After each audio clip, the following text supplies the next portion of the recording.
are again regulating and mandating for change. Changes that adversely affect our businesses, raise costs to our local consumers, making a statement for sure, but doing little to really address the problem. We say we are a community open for business, but since the last election there have been attempts to increase fees to businesses building in our city.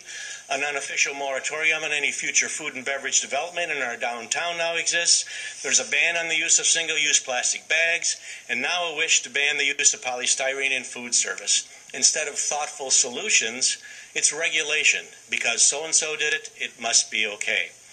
We oppose this ban because it is more regulation, difficult and costly to enforce, and because the current alternative is not much better.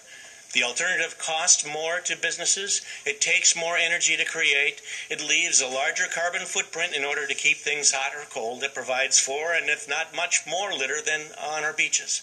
So how is this good sustainable practices in action? The ordinance offers that if a business can prove hardship, it can be exempt for a year. This goes against the purpose of the ordinance. And second, what business is ever going to go to City Hall and open its financials to prove hardship? None, I would hazard a guess. Larger restaurants and chains have the financial backing to absorb the additional costs in the short term and then pass them on to the consumer in the long term. Our small businesses don't have that luxury. This is a litter issue.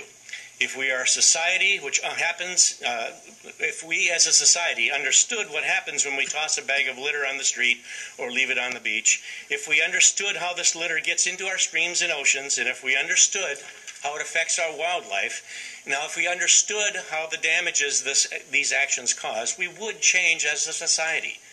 Business is not the problem. People littering is the problem. And until we change the habits of people and they understand the consequences of their actions, the business community will continue to pay the price for bans without a plan and for alternatives that just aren't any better. The HB Chamber promotes positive change through education, not more regulation. We oppose this ban, not its good intentions, and we urge you to vote no. Thank you. Thank you.